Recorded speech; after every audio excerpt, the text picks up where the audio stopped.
Descendant of Muhammad, he will be an unparalleled, unequaled leader. He will come out of a crisis of turmoil. He will take control of the world. He will establish a new world order. He will destroy all who resist him. He will invade many nations. He will make a 7-year peace treaty with the Jews. He will conquer Israel and massacre the Jews. He will establish Islamic world headquarters at Jerusalem. He will rule for 7 years, establish Islam as the only religion. He will come on a white horse with supernatural power. He will be loved by all people on earth.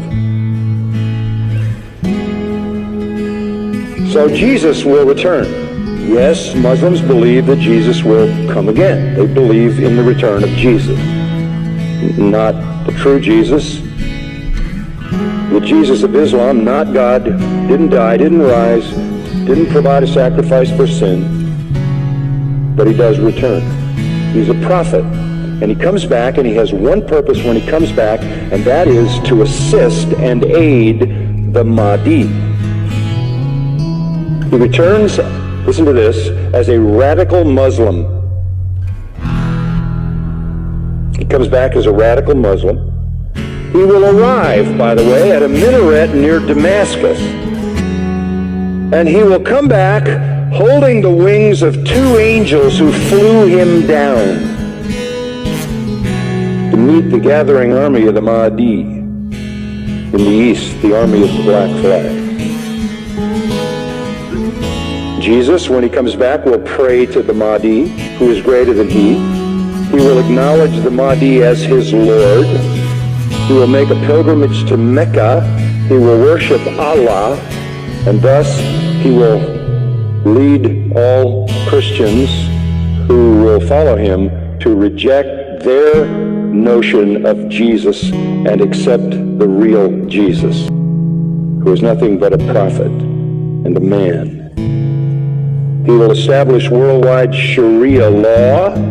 He will become the greatest Muslim evangelist, and he will be the final witness on the day of judgment against non-Muslims. Christians everywhere will affirm that they were wrong, that the gospel is wrong, the New Testament is wrong. He didn't die, he didn't rise, he isn't God, he isn't the Son of God. He himself will come back and point out how wrong we've been. He will correct all misinterpretations and all misrepresentations. Let me quote what their literature says. He will shatter crosses. That's metaphoric for the destruction of the church, a symbol of Christianity being placed in the church. He will kill pigs. He will abolish the tax on non-Muslims because there won't be any living non-Muslims. Can't tax dead people. And then he will do one more thing. He will kill the Islamic Antichrist. He will kill the Islamic Antichrist. Then he will die and be buried by Muhammad, but not until he has destroyed Christianity by revealing who he really is. One of their writings says he espouses the cause of the Mahdi. He is the Mahdi's executioner. He is the Mahdi's enforcer. He is the Mahdi's prophet.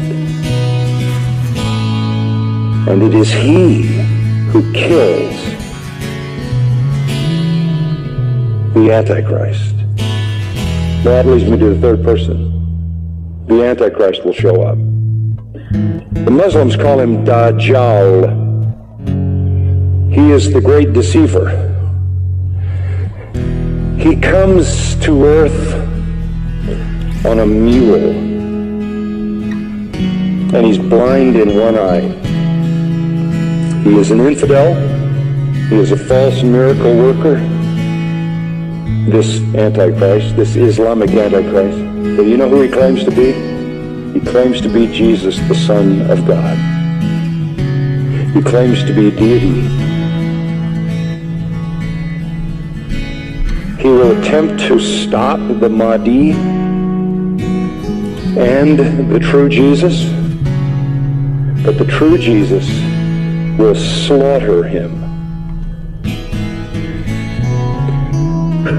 This is their view of the true Christ. Our Jesus is their Antichrist. Our Antichrist is their Redeemer.